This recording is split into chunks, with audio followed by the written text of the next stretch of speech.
नमस्कार दोस्तों, आप सभी को हमारे YouTube चैनल डीवीएस भक्ति सागर में स्वागत है। तो दोस्तों, आप सभी को भाई दूज की हार्दिक शुभकामनाएं। अगर आप लोग अपने भाई से सच्चा प्रेम करते हैं तो इस वीडियो को लास्ट तक जरूर सुनिएगा, वरना आधा अधूरा सुनने की गलती मत करिएगा। ये वीडियो है एक गरीब घर के भाई बहन की। भाई दूज की कहानी है। एक समय की बात है। एक बूढ़ी माँ थी, उसके एक पुत्र और एक पुत्री थी। पुत्री की शादी हो चुकी थी। एक दिन भाई दूज के त्योहार में बेटे ने अपनी माँ से बहन के घर जाने का आग्रह किया। तब बूढ़ी माँ ने कहा, बेटा, तेरे बहन तो बड़ी कालिया है, वह हर वक्त लड़ती है, तू उसके घर जाकर क्या करेगा। बेटे के अनुरोध करने पर उसकी माँ ने अनुमति दे दी। भाई अपनी बहन से मिलने के लिए घर से निकलता है। रास्ते में उसे नदी मिलती है। नदी बोलती है, मैं तेरा काल हूँ, तुझे डुबाऊंगी। तब भाई कहता है, मैं कई साल बाद अपनी बहन से मिलने जा रहा हूँ, उससे मिलकर आने दो, फिर वापस आते वक्त तुम मुझे डूबा देना। तो नदी मान जाती है और उसे रास्ता दे देती है। थोड़ा आगे बढ़ता है तो रास्ते में उसे सर्प मिलता है। सर्प बोलता है, मैं तुम्हें डस लूंगा। तब भाई कहता है, पहले मुझे अपनी बहन से मिलकर टीका लगवा लेने दो, फिर तुम मुझे डस लेना। सर्प भी उसे रास्ता दे देता है। अब वह आगे बढ़ता है। आगे जंगल में उसे एक शेर मिलता है। शेर कहता है, मैं तुम्हें खाऊंगा। तो भाई उसे भी वही बोलता है कि मैं पहले अपनी बहन से मिलकर टीका लगवा लूं, फिर लौटते समय मुझे खा लेना। शेर भी उसे रास्ता दे देता है। और अब भाई अपने बहन के घर पहुंचता है और आवाज लगता है, देख बहन, 7 कोस दूर से तिलक करने तेरा भाई आया है।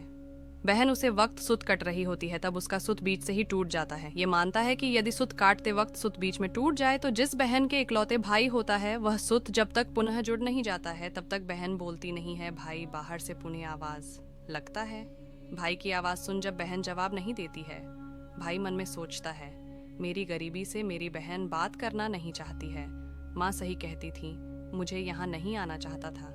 यह सोचकर वह वापस जाने लगता है। इतने में बहन का सूत्र पुनः जुड़ जाता है और वह भाई को आवाज देती है और उसकी तरफ दौड़ती है और उसे बात न करने के कारण बताती है।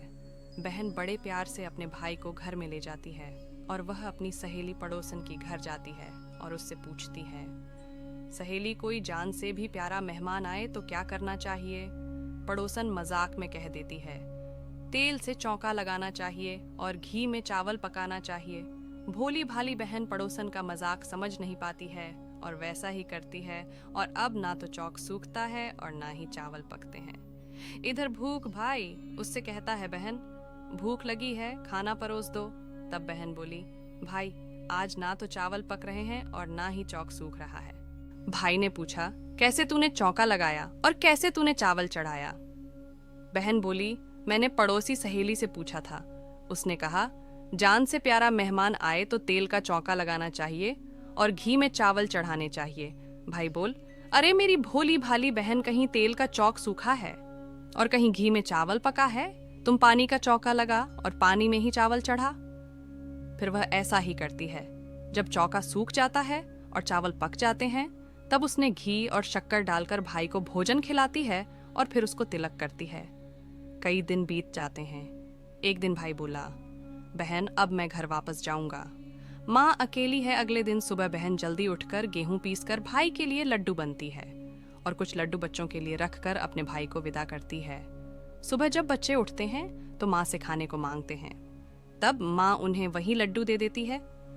तब वह देखती है, ये क्या सारे लड्डू हरे रंग के हो गए हैं। फिर वह चक्की में देखती है तो उसमें गेहूं के साथ एक सर्प भी पीस गया है। वह उन लड्डू को फेंक देती है और अपने भाई के पीछे भागती है।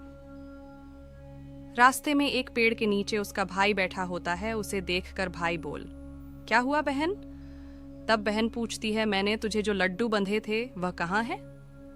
तेरे लड्डू मैं अभी नहीं खाए हैं, पेड़ पर टंगे हैं। वह पेड़ से लड्डू ले लेती है और वही जंगल में फेंक देती है। भाई बोला, बहन तूने एक बार तो मुझे मौत से बचा लिया, लेकिन मेरे पीछे कईयों को साईं देकर आया हूँ। और बहन को सारी बात बताती है। वह दोनों बैठ के वहां बात कर ही रहे होते हैं कि बहन भाई से पानी मांगती है। भाई बोला, थोड़ी दूर पे एक तालाब है, वहां से मैं अभी पानी लेकर आता हूँ। बहन बोली, मैं खुद जाती हूँ और पानी पीकर वापस आती हूँ। वाह, तालाब पर पहुंचती है तो देखती है कि वहां एक बुढ़िया बैठी है।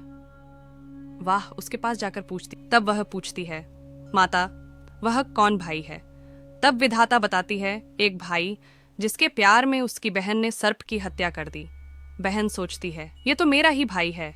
वह घबरा जाती है और विधाता से पूछती है, माता, उस भाई को इस सर्प से बचने के लिए क्या करना होगा?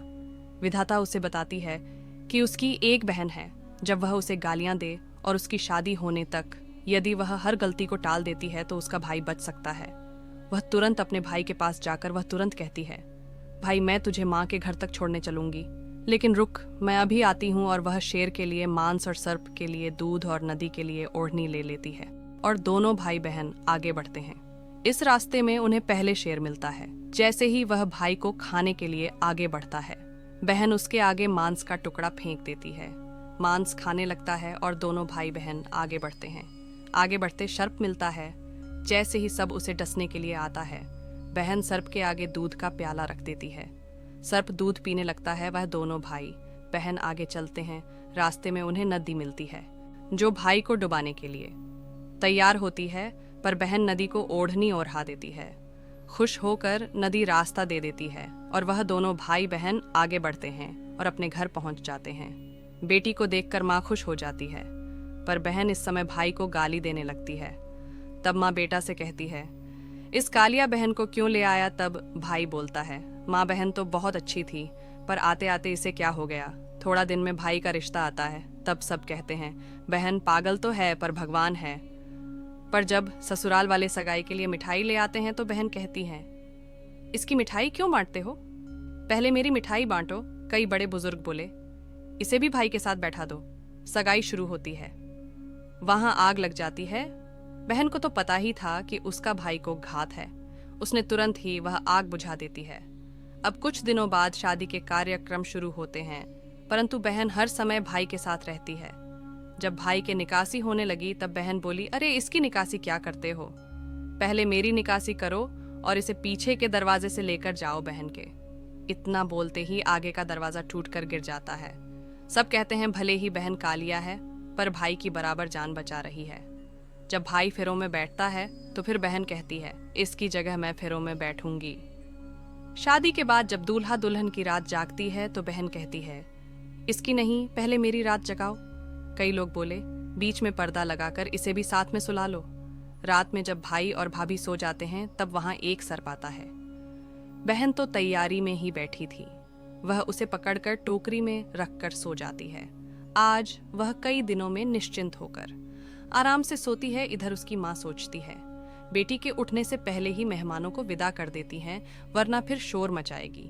जब बेटी उठकर देखी है तो घर में कोई नहीं दिखता है। तब वह माँ से पूछती है, माँ, सब मेहमान कहाँ गए? तब माँ कहती हैं, बेटा, सब मेहमानों को विदा कर दिया है। तब बेटी बोलती है, माँ, सब मेहमानों को वापस बुला, तभी मैं विदा होगी। उसके कहने का अनुसार माँ सभी मेहमानों को बुलाती है। तब वह माँ से कहती है, माँ, आज के दिन के लिए ही मैं पालने में पुत्र और चूल्हे पर दूध छोड़ा था और पागल हो गई थी। मेरे इस भाई पर 7 घाट थी वह टालने के लिए, मैंने ऐसा कर रही थी।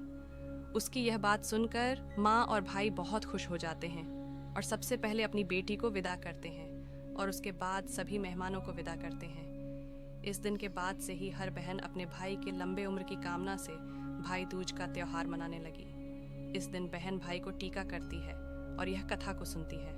दोस्तों, अगर ये धार्मिक कहानी आपको पसंद आती है तो वीडियो को लाइक करके एक प्यारा सा कमेंट ज़रूर करें।